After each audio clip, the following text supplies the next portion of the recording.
Hello guys, it's Ign Hl04 back with another Splinterlands video.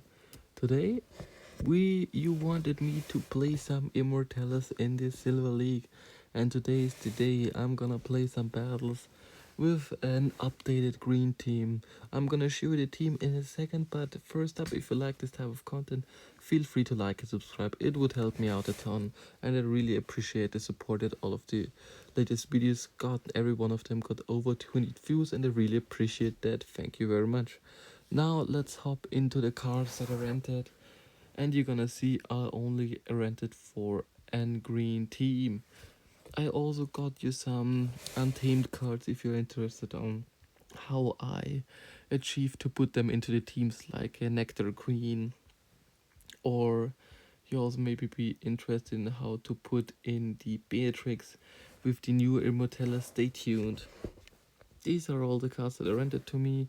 I hope they will benefit me enough that I can get a good green team rolling, and I hope I could see which of those are the most needed ones.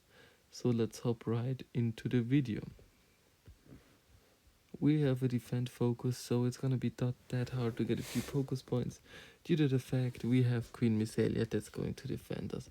First battle we have Explosion and Trample, and what is best here, it's Immortalis. Of course we're gonna play him. Let's play a fast Morse with a lot of hit points in the front. I'm gonna think of Grum because of the double explosion. I'm also thinking of the slip spawn in the back. I want a Pixie in the second position because why not? The Rune Mancer is perfect to put in there in the back. And now I'm gonna look for one card that's really beneficial. It's the Kinjo with the shield ability, and now we can also put in a Queen Missalia because why shouldn't we put her in there? We need her to be an extra shield for our frontline. We have something against melee, we have a lot of frontline damage. Let's see if we can change something up. Maybe we could put in the beer, but I like the grunt more, and I think that's the game that we're rocking with. First up then is gonna take a look, not now. Oh, he played a magic summoner, which is perfect for us. As he played magic, both of them will get hit. The Grum will take a lot of damage to the unicorn, and I think we are pretty much good because he won't do a lot of damage against us. We have an extra shield. That's perfect for us, and that's also another nice hit. He only hits one shot. We now are doing 4. We killed the first monster, we killed the second monster, and it's just looking so good for us right now. He got an heal off, but it doesn't matter. 2 of his monsters already died, and he hasn't even scratched our first surface yet. I have to admit he is a little underleveled there. We have a really strong deck right now because all of them are maxed out for silver, and he's still only a bronze deck. So, but it was a nice first win. Let's see how high we can jump with this deck. So there's another one, and I'm also gonna play Immortalis because why should I not play him? We have rented so many good cards that we have to use him basically. I want the infantry in the front, the slip spawn in the bank. I want a psychic to heal my infantry. I want the Pixie and the Goblin Tower. I want the Pixie in the second position. I want the Goblin Tower in the second to last. And now guys, help me, which monster should I choose to be the most efficient? I'm thinking of the Shaman because he most of the time has a giant, but I don't know if giants are this common down there, so I'm not knowing that. I would also think about the Damphir because he can stun through the game, or I want to be faster than him. So what's a good option? But first up, before we choose the last card, we're gonna go with our win rate and see how good we were on the last battles, because I think it's interesting to see if I just won by luck or by skill. Now I'm thinking of going with the Damphir because I can stun the first position monster, and that's going to be good for us. And let's hop into it. He played a Kalia, so he has a lot of shield in the front, the best thing that happens to us, we going to get demolish the shield. And the first monster from us that's going to hit is the slip spawn. So he's a 100% hit getting rid of the shield. There you see it right now. He's gonna attack like boom, shatter, 7 hits gone. Unfortunate miss. 2, 3, 4 unfortunate misses. Yeah, it seems we should have gone for the speed instead of the damn fear, but now that's a pretty nice hit there. That's also a nice hit, and he died, but I think it doesn't even matter that much. We are doing way too much damage. That's a nice shatter there, and we're getting rid of the shield. Unfortunate miss there, but we're just too beefy with a free heal, and now the Goblin Tower is getting rid of all of the blast shield. We're pretty unlucky with those hits, but like here it's 30% chance that we are missing, and we're still missing the shot. I think we have a 100% win rate in this battle too, because we're just over leveled, yes. But hey, let's see if we can go on another win streak in the Silver League and maybe push a little higher. So we have flying and stun. He chose to, I think he's going to go with the life or with the earth team. I'm just gonna go with anti-magic there again. I like Immortalis and I want to show him to you. I want to play the Queen Mycelia. I want the Peyton. I also want... Is the Nectar Queen better than the Mercenary? He is, especially because he is getting the shield in there. Now we have 4. Let's see what we can else put there in. That's maybe a little bit of tanky. We can put in the Grenadier because he has the snare ability, which is going to help us getting rid of the annoying flyers from him.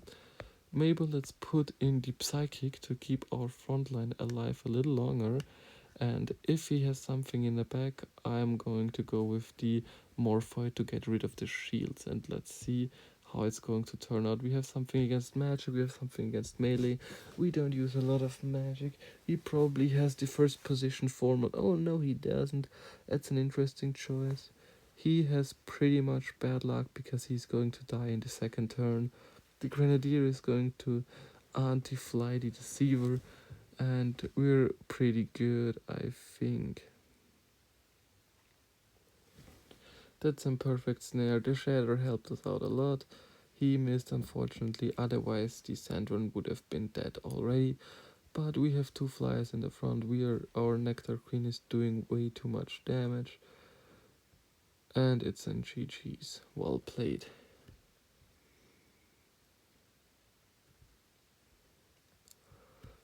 So I'm thinking currently we're just winning the battles because we're just a little over...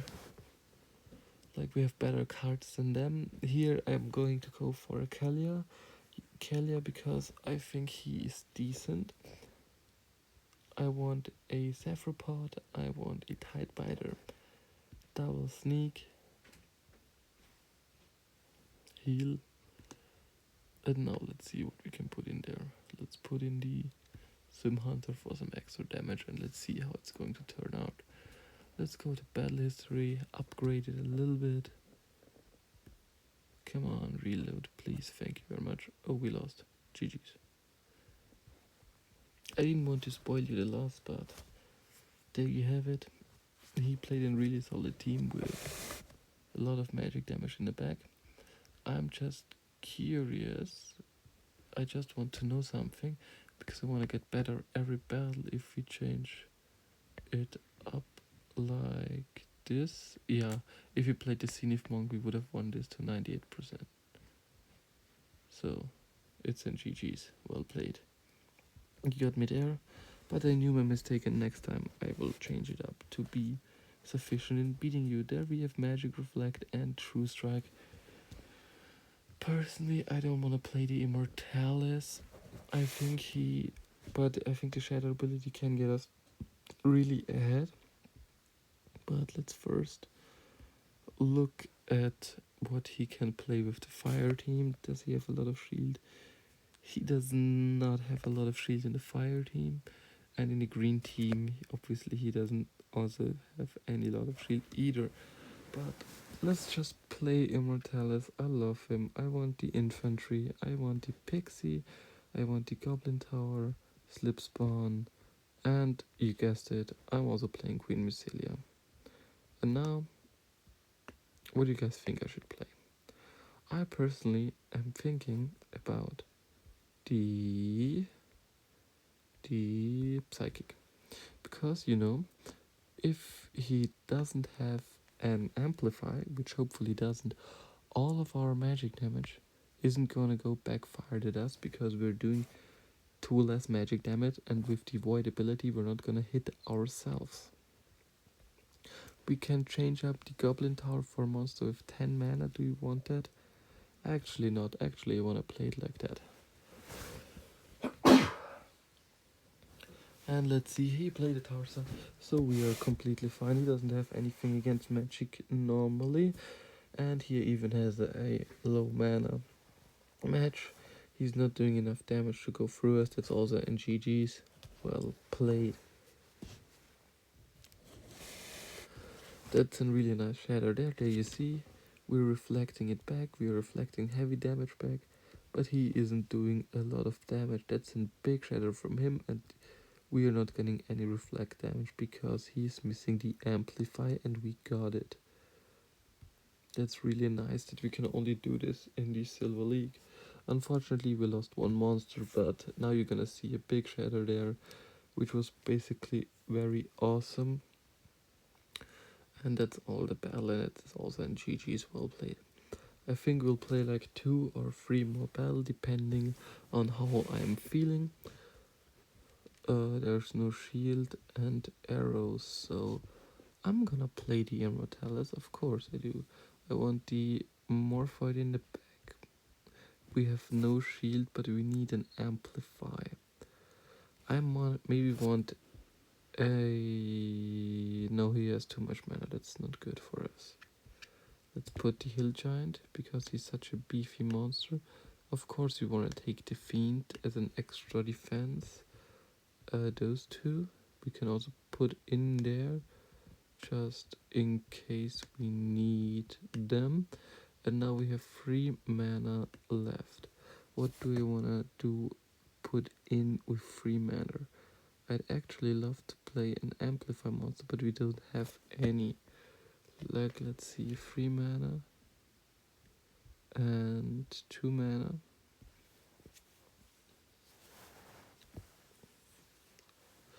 Basically I wanna play a Bilka.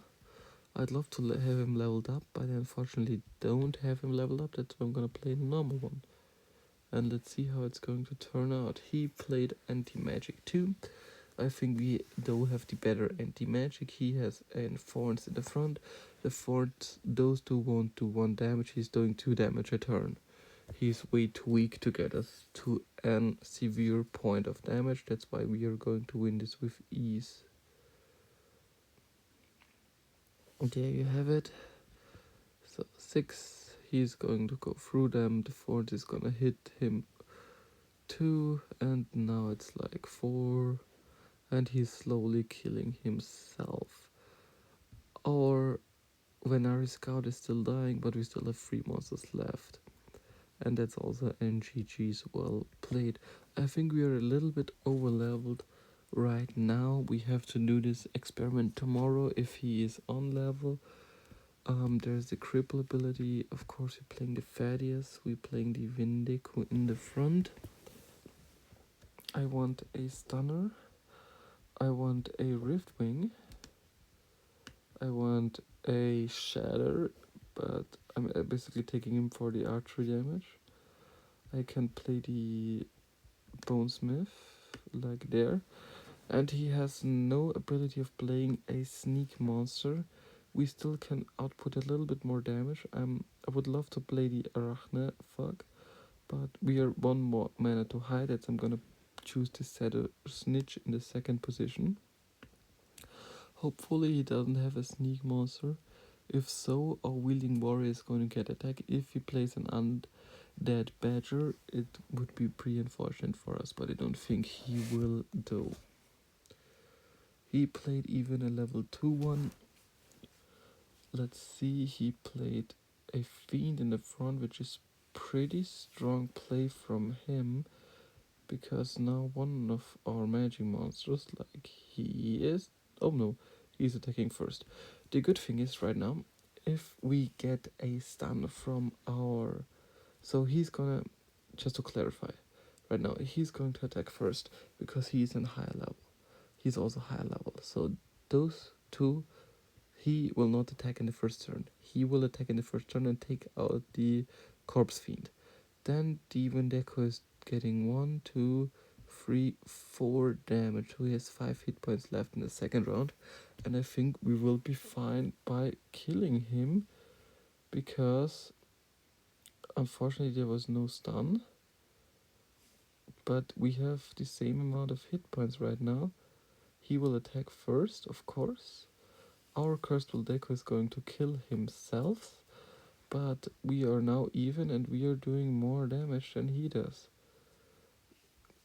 Please, the best thing that can happen to us is hitting every shot.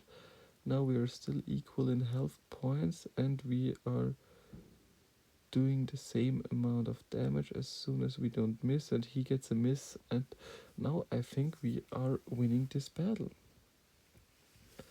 It was pretty, oh, that's an unfortunate miss right now. So it depends on who's gonna, oh, that was a really bad miss for us. That was a really bad miss for us. Now he got the W because of that. It was just a low chance of him winning. Now the battle is basically over. We had a 1% chance of winning it. Oh, we got the stun. That's nice. But I don't know how we should ever be able to win this. Like, he's doing way too much damage than we did.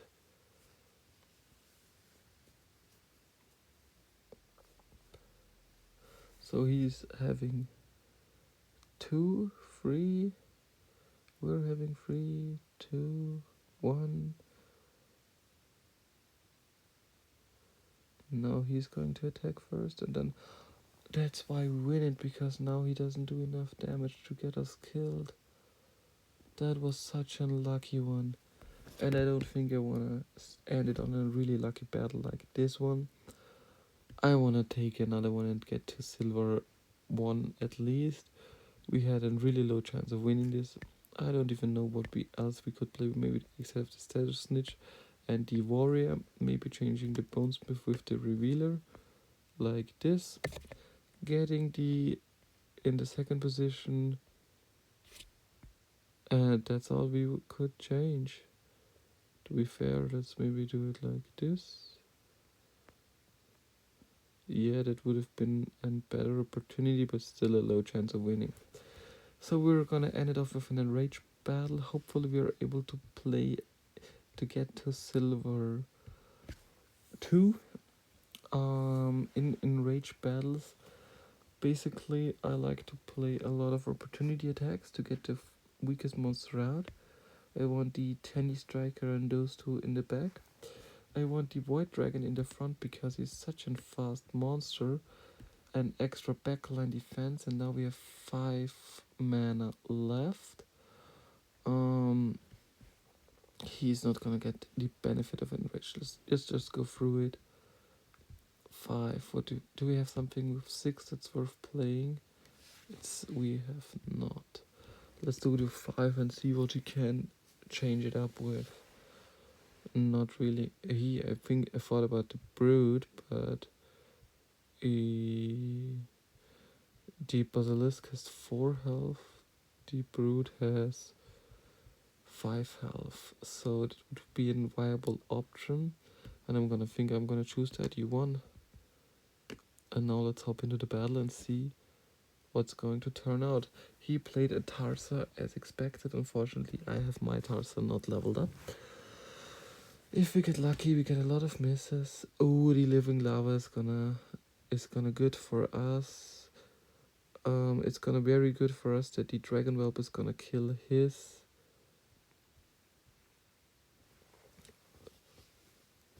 Oh boy. It's gonna be an unlucky battle. Please hit. He's a 10% chance of hitting it. Boy, he's just living on the okay. If we thank you very much. But I think we will lose this because he hit our white dragon and the living llama is gonna stomp through us right now. Right now. Yeah, GG's. We have to play one more, we can't stop on a loss. Like we got a pretty lucky win, now it's a pretty high percent chance of losing. I don't know what I could play else instead. Maybe get a little bit of extra magic damage in, it would help, but it's not really how I'd think. I wasn't able to show him off another time. We have noxious fumes and thorns. I'm gonna do we have him with I don't even have him at all. Okay. So with thorns, let's show us what Quicks has got for us.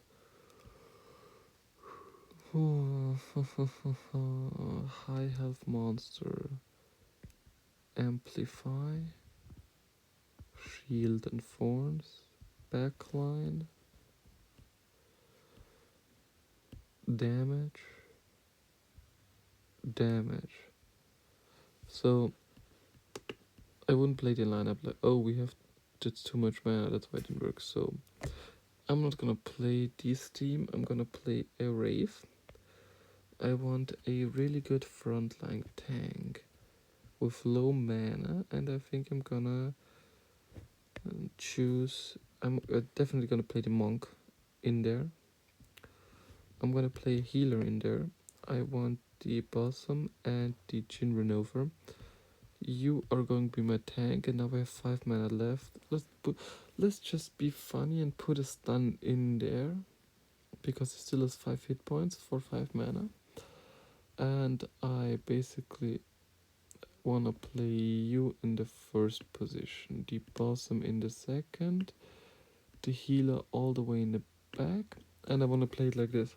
I have the monk in there that he heals up a little bit of the damage, so he won't get, the poison doesn't afflict him at all. The Chaos Knight is my main tank. The Blossom is there because he has the reflection shield, so he doesn't get any thorns damage. The Renova should help to boost everyone's health by 1. That some monsters like the Blossom could tank 1 more hit. The Renova could tank 1 more hit. Chaos Knight could tank 1 more hit. Runeslinger unfortunately not, and the Crystal Smith can also tank 1 more hit. That's why I played her, and let's see how it's going to go to turn out. He played heavily into the backline. He probably has a cleanse in there too. If we get lucky with our chin, he played a Grum in the front. It's gonna be a hard time getting through the Grum. And he played the Forgotten one. This is probably also gonna be a loss. If we are able to stun him, it doesn't even matter, because he's gonna cleanse it away. So there you're gonna see the cleanse away, and he's still hitting and missing his shots. That was pretty lucky, to be fair. We need to get rid of his Grum as soon as possible. That's a nice one. That's actually a really nice one. Now we are going through, let's see. That's a nice heal there, so he will take 1 more turn to live. But I don't think we will have the capacities of winning this battle due to the lack of damage that we are dealing. You're getting some thorns damage back, but he's doing 5 damage and we are only doing, yeah, it's in GG's. Well played. So it seems we are still finishing off with a loss, but the video is long enough. I hope you guys enjoyed. If you do, please feel free to like and subscribe, and tell me what you think about the new legendary Earth Summoner. I liked him a lot. Thank you very much for the attention. I wish you an amazing rest of the day. Bye.